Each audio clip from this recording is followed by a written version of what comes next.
They tried to hijack my wedding for my sister, then realized who I was. So, at my own wedding, my sister's friends decided the venue was just too good for me and tried to take it over for her. They called me a pushover and actually threatened to have me, the bride, thrown out. The look on their faces when the manager walked up, smiled, and asked me, "So, boss, how do you want to handle this?" was better than any wedding gift I could have possibly asked for. It was one of those pure karma moments you only read about in stories and wish would happen in real life. My wedding day, what was supposed to be the happiest day of my life, was hanging by a thread. It was being threatened by the very same people who had spent a lifetime looking down on me. But they made one huge mistake. They underestimated me. They saw the quiet, accommodating sister, the one who always gave in just to keep the peace. They didn't see the woman who had built her own dream from the ground up. But how did we even get here? How did all the petty drama with my sister and her friends blow up into an attempted takeover of my own wedding? To get that, you have to understand the dynamic that was set in stone when we were kids. My sister Jessica and I grew up in the same house, but we might as well have been on different planets. She was the sun and I was the moon, always there but rarely noticed. Honestly, I got used to living in her shadow because it was just easier than fighting for a little bit of light. Jessica was the golden child. She was beautiful, charismatic, and had this incredible talent for making everything about her. And my parents were completely under her spell. Any tiny thing she did was a reason for a huge celebration. When she won a third-place ribbon at a school art show, they had it framed and hung it in the living room. When I won the state science fair, my certificate got shoved in a binder on a bookshelf. I'll never forget my 10th birthday. All I wanted was a simple party in the backyard with a couple of close friends. My parents said yes, but somehow, Jessica convinced them it would be way more fun as a joint party to celebrate her half-birthday. Just like that, my small get-together morphed into this huge bash filled with all her friends. My little cake was pushed to a side table while a giant, three-tiered cake for Jessica was front and center. She opened her half-birthday presents first, and by the time it was my turn, most of the guests were bored and already leaving. I spent the end of my own birthday cleaning up wrapping paper while my parents gushed about how popular and full of life Jessica was. That's pretty much how our whole lives went. I learned to keep my successes to myself and my dreams small, because if I had anything, Jessica would want it, and what Jessica wanted, she got. Her friends, Qley and Tiffany, were basically just extensions of her. They were this little trio of entitlement, a clique that peaked in high school but refused to get the memo. Qley was the mouthpiece, sharp, condescending, and an expert in the backhanded compliment. Tiffany was the silent enforcer. She'd just give you this withering look that made you feel about an inch tall. They didn't treat me like Jessica's sister. They treated me like her assistant. Can you get us drinks? Can you hold our coats? They never even used my name. I was always just her sister. For years I just took it. I smiled, was polite, and did what they asked because my parents were always preaching about keeping the peace and family first, which in our house really meant don't do anything to upset Jessica. But there's only so much a person can take before they snap, and my breaking point was just around the corner.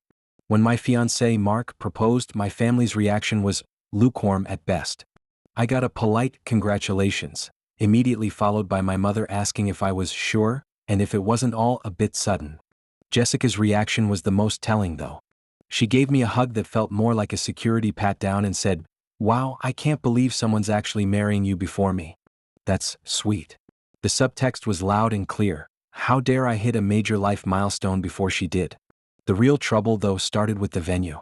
See, here's the part of my life I had kept quiet from my family on purpose. Mark and I weren't just working 9 to 5 jobs. For the last 5 years, we had poured every single cent, every drop of sweat, and all of our passion into one project: restoring a forgotten, dilapidated property on the edge of town. It was called the Willow Creek Manor, a stunning old estate with sprawling gardens and a history that we fell in love with. We didn't just restore it, we bought it. We owned it. It was our business, our home, and our future all in one. I didn't tell my family, especially Jessica, because I knew exactly what would happen. It would just be one more thing for her to be jealous of, one more thing for her to try and get her hands on. I just told everyone we'd found a great venue that gave us a really good deal. The second Jessica saw it, I knew I'd made the right call keeping it a secret. Her jaw just about hit the floor. She put on her happy face, but you could just see the jealousy brewing behind her eyes. "Oh my God," she whispered, not to me but to Qley and Tiffany, who she'd brought along to help me. "This place is incredible. It's almost too good for you." That one comment set the tone for the entire wedding planning process. It turned into a non-stop campaign to hijack the whole thing. When we talked about the guest list, Jessica handed me a list of 50, yes, 50, of her own friends to invite. "They're all just really excited for you," she said, as if that was that. When I gently tried to explain that we couldn't fit that many extra people, she pouted and accused me of trying to exclude her. Then there was the decor. My vision was elegant and simple: soft greens, creams, and gold to go with the manor's natural beauty. Jessica and her friends had other plans. Food trucks? Isn't that a little cheap? Qley sniped during one meeting. "You should have a proper sit-down dinner. And this color palette is so dull. Jessica's wedding will have vibrant jewel tones." Every single idea I had was shot down and replaced with one that was clearly meant for Jessica's future wedding, not mine. The dress shopping was the absolute worst part. I found a dress I fell in love with, a simple A-line gown with these beautiful lace sleeves. I felt incredible in it. When I walked out of the dressing room, Jessica's first words were, nice. But I saw another one over there that would look amazing on me. Can I just try it on for fun?" She then proceeded to parade around the shop in a massive, glittering ball gown, demanding the attention of the entire salon. She made sure to stand right next to me, posing in the mirror, making my simple dress look plain. It was such a classic Jessica move, a power play to remind me who was boss. Through all of it, I just bit my tongue. I smiled, I nodded, I made little compromises. I just wanted to make it to my wedding day without completely losing my mind. I kept telling myself that on the actual day, none of it would matter. It would just be about me and Mark. Oh man, I was so wrong. The wedding day was perfect, a beautiful autumn afternoon. The ceremony was everything Mark and I had dreamed of. We said our vows under the golden leaves in the gardens of Willow Creek Manor, surrounded by the people who actually loved and supported us. For those few moments, all the drama with Jessica just melted away. I felt this sense of calm as I walked back down the aisle, holding my husband's hand. I really thought the hard part was over. The reception was in the grand ballroom, a gorgeous room with floor-to-ceiling windows and crystal chandeliers that we had spent months restoring. As guests started to mingle, I spotted them, Jessica, Qley, and Tiffany, huddled in a corner. They weren't sipping champagne or congratulating anyone. They were scanning the room like generals planning an attack. The trigger was the library. It's a smaller, cozy room off the ballroom with a fireplace and old leather armchairs. Mark and I had set it aside as a quiet space for us and our photographer to get some more personal photos away from the noise. It was our little private sanctuary for the night. I was heading there to meet Mark when Qley and Tiffany cut me off. "Oh my God, have you seen this room?" Qley said, pointing to the library. "This is so much better than that stuffy ballroom. The vibe in here is way more exclusive." Tiffany chimed in, her voice just dripping with condescension. "Seriously?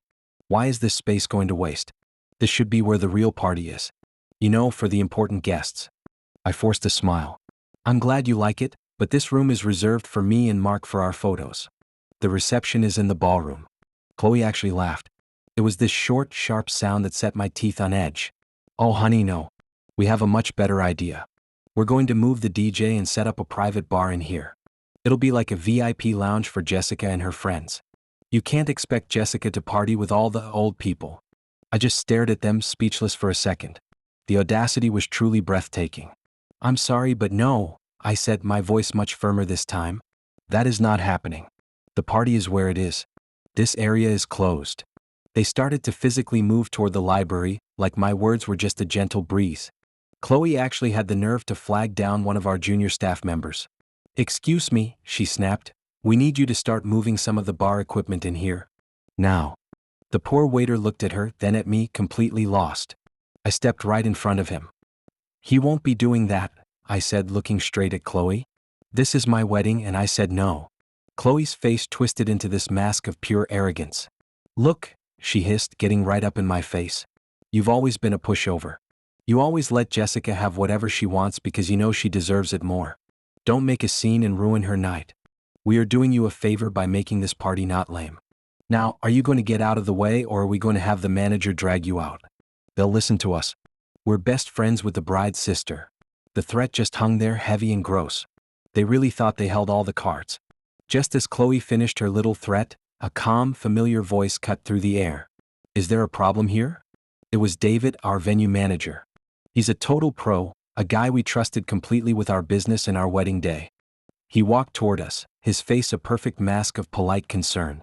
Qley and Tiffany immediately puffed up, their faces glowing with smug victory. They saw David as their ace in the hole, the guy in charge who would obviously listen to them over some random difficult guest like me. Finally, someone who can help, Qley said, turning to David and waving a dismissive hand at me. We're with Jessica, the bride's sister. We need this room, she said, pointing to the library, for a private party. The main hall just isn't working. This guest here, she flicked her wrist in my direction, is being very difficult and refuses to move. David listened patiently, his eyes moving from their smug faces to mine. I could see the tiniest flicker of amusement in his eyes. He knew exactly who I was. He'd seen me covered in paint dust, hauling furniture, and crying happy tears when we finally opened for business. He gave them a slow, deliberate smile that didn't quite reach his eyes. I'm sorry, he said, his voice as smooth as silk. There seems to be a major misunderstanding. Then he turned his whole body to face me, completely ignoring Qley and Tiffany like they weren't even there. His smile suddenly became real. So, boss, he said, his voice loud enough for everyone to hear. How do you want to handle this? Should I have security escort these guests out? The word just hung in the air. Boss. The effect was instant and absolutely glorious. I honestly wish I had a picture of their faces at that exact second. It was a masterpiece of pure shock and horror. Qley's jaw dropped open. Tiffany's face, usually set in a look of bored disapproval, went completely blank as all the color drained out of it. You could practically see the gears in their brains grinding to a halt, trying to compute what just happened. Boss. Tiffany stammered, her eyes wide. What does he mean, boss? I finally let myself have a small, satisfied smile. I looked right past them to David, and my voice was calm, steady, and full of an authority they had never, ever heard from me. David, thank you. That would be perfect. Please show them the exit. Their invitation has been officially revoked. The second the words security and revoked registered, pure panic set in. Qley and Tiffany started scrambling, all that arrogance instantly melting away into pathetic, desperate apologies. Wait. We didn't know. We had no idea. Qley pleaded, her voice suddenly squeaky. We were just trying to do something nice for Jessica. We were trying to help. I looked both of them right in the eye, feeling a lifetime of being pushed around finally give way to a cool, steely calm. You weren't helping anyone, I said, my voice not shaking one bit. You were being bullies just like you've always been. You saw my wedding, my beautiful venue, and you decided it should belong to my sister.